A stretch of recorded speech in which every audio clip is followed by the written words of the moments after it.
आपका स्वागत है आपके अपने YouTube चैनल अद्भुत ज्ञान गंगा पर।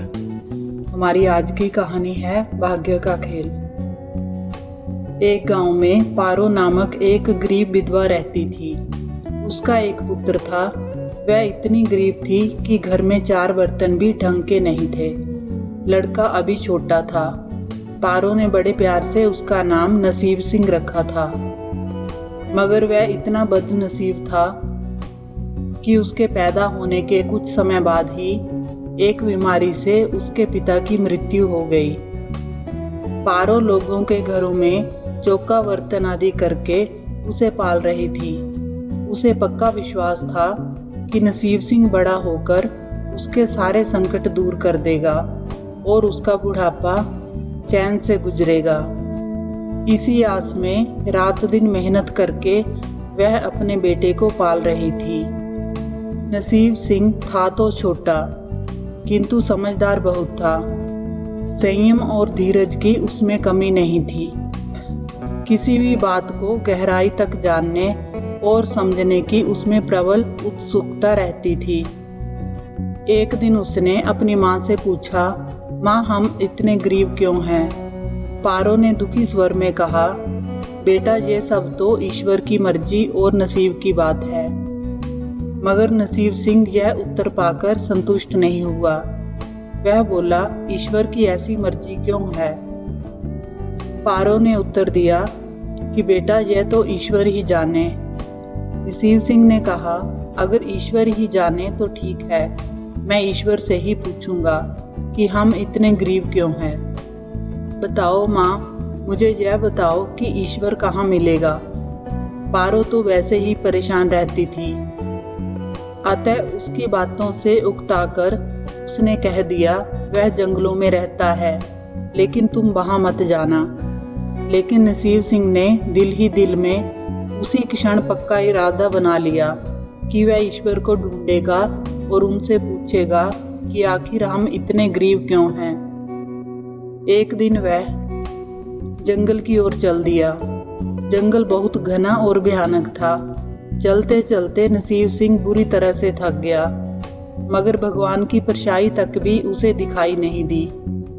अतः वह थक हार कर पत्थर की एक शिला पर जा बैठा और सोचने लगा कि भगवान तो यहाँ कहीं नहीं है, आखिर हमारी गरीबी कैसे दूर हो। तभी संयोगवश मृत्युलोक का भ्रमण करते करते भगवान शिव और माता पार्वती उधर ही आ निकले।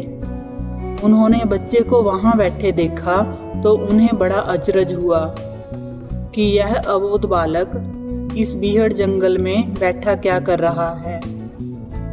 भगवान शिव ने बालक से पूछा, तुम कौन हो बालक, और इस जंगल में बैठे क्या कर रहे हो?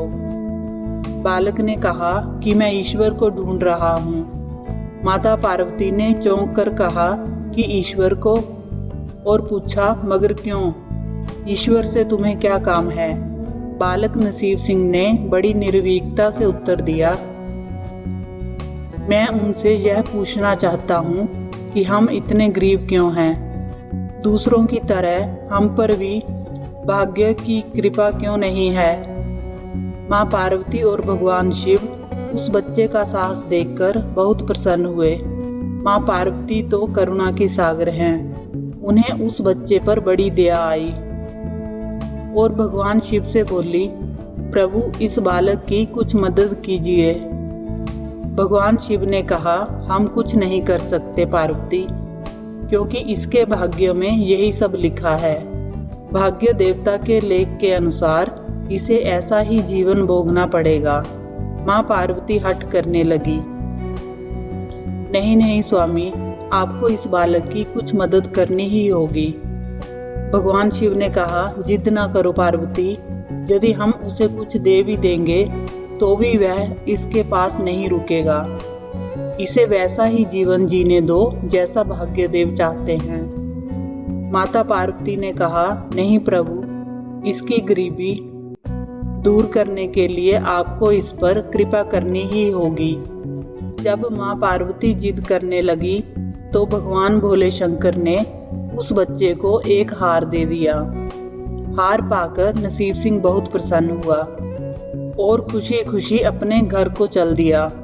माँ पार्वती इस बात से संतुष्ट थी कि उन्होंने एक अबोध बालक की मदद की और अब उसके दिन सुख से कटेंगे। लेकिन त्रिकालदर्शी भोले बाबा सब जानते थे कि ये हार उसके पास रहेगा ही नहीं। रास्ते में चलते चलते नसीब सिंह के पेट में अचानक दर्द उठा और वह शौच के लिए इधर उधर देखने लगा। उसने भगवान शिव का दिया हार एक पत्थर की शिला पर रख दिया और झाड़ियों के पीछे चला गया। तभी एक चील कहीं से उड़ती हुई आई और उस हार को उठाकर ले गई। अरे मेरा हार! सब कुछ भूलकर लड़का चील के पीछे भागा, मगर कब तक वह चील का पीछा करता और कैसे उसे पकड़ता। एक आध बार पत्थर उठाकर उसने चील को मारने की कोशिश की, किंतु चील अधिक ऊंचाई पर थी। कुछ ही पलों में उसकी नजरों से ओझल हो गई तो वह बड़ा दुखी हुआ और रोते रोते अपने घर की ओर चल दिया। घर पहुंचकर उसने माँ को सारी बात बताई, मगर पारो को उसकी बात पर बिल्कुल भी विश्वास नहीं था।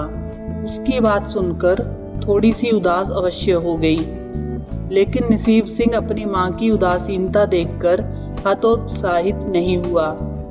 उसने मन ही मन निर्णय लिया कि वह कल फिर वहीं जाएगा और भगवान शिव और माता पार्वती को अपनी विपदा सुनाएगा। उसका विश्वास था कि भगवान शिव उस धूर्त चील को अवश्य ही दंड देंगे। भगवान शिव ने माता पार्वती से कहा, देवी देखो, उसके पास कल वाला हार नहीं रहा, उसे एक चील ले उड़ी है और दूसरा हार पाने व उस चील को दंड दिलवाने की इच्छा लिए वह लड़का आज फिर आया है।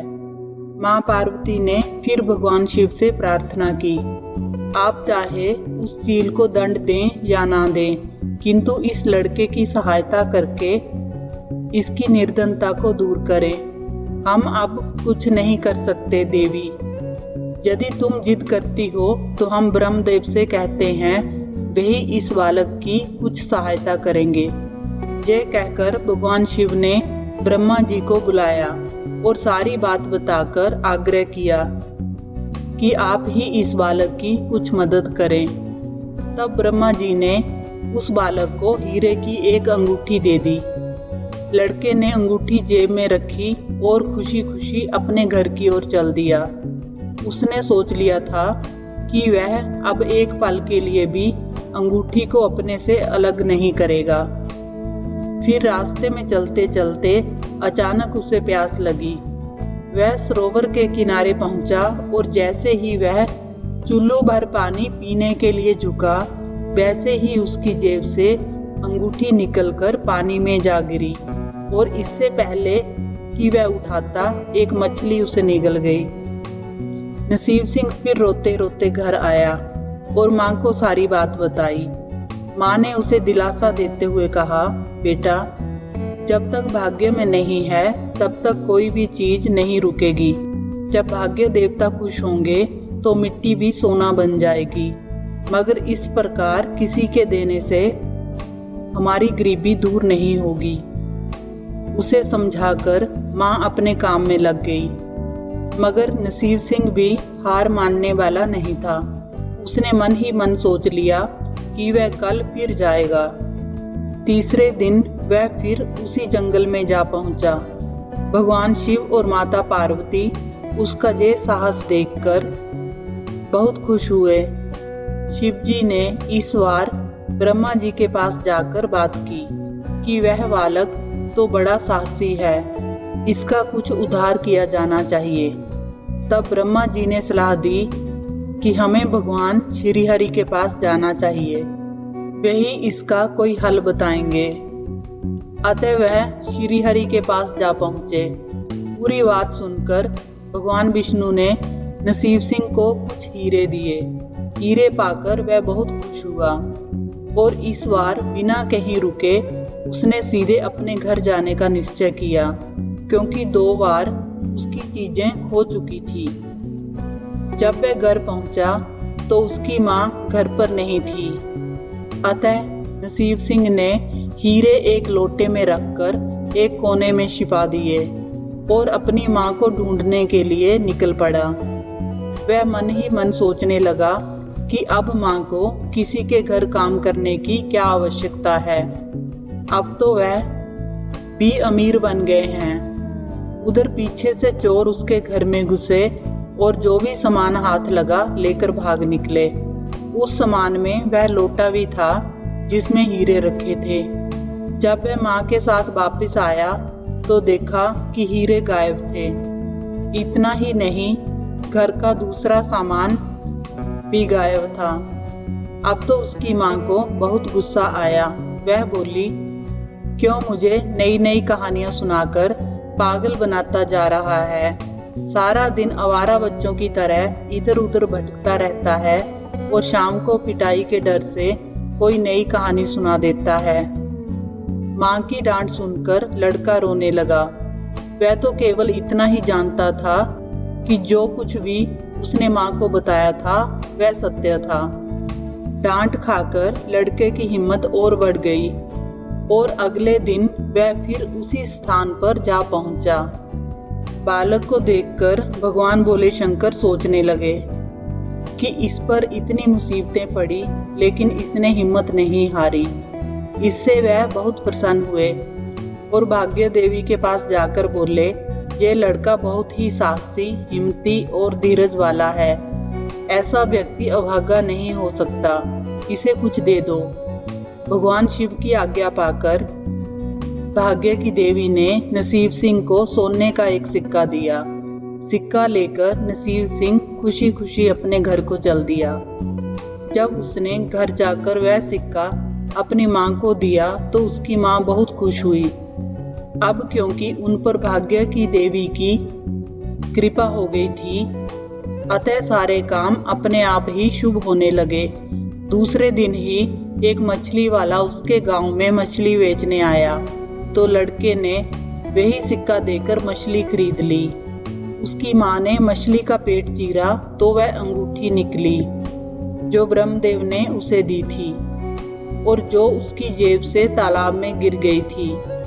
मां ने अंगूठी संभाल कर रख ली और नसीब सिंह से बोली, जा बेटा, जंगल से थोड़ी लकड़ियां ले आ, आज घर में ईंधन बिल्कुल नहीं है। लड़का कुल्हाड़ी लेकर जंगल की ओर चल दिया। वहां जाकर जिस पेड़ पर लकड़ी काटने के लिए चढ़ा, वहां उसी चील का घोंसला था जो उसका हार उठाकर ले गई थी। लड़के ने देखा कि चील आसपास कहीं नहीं थी। नसीब सिंह ने अपना हार उठा लिया और जो भी थोड़ी बहुत लकड़ियां पेड़ के आसपास पड़ी थी वही उठाकर घर की ओर चल दिया। मां हार पाकर बहुत खुश हुई। अब तो देखते ही देखते उनके दिन बदल गए। घर में किसी चीज का अभाव नहीं रहा। फिर ईश्वर की कुछ ऐसी करनी हुई कि जो चोर उसके घर से हीरे चुरा कर ले गए थे, उन्हें सपने में महादेव ने चेतावनी दी कि जो हीरे उस लड़के के घर से चुरा कर लाए थे वे तुरंत वापस कर दो, नहीं तो तुम्हारा सर्वनाश हो जाएगा। चोर उसी दिन हीरे उसके घर पर दे गए और अपनी गलती के लिए माफी भी मांगी। इस प्रकार उस अभागे का भाग्य चमक उठा। अब उसके घर में किसी चीज की कमी नहीं थी और उनकी गरीबी सदा के लिए समाप्त हो गई। अगर आपको ये कहानी अच्छी लगी हो तो वीडियो को लाइक करें, चैनल को सब्सक्राइब करें। कहानी को अंत तक सुनने के लिए आपका धन्यवाद।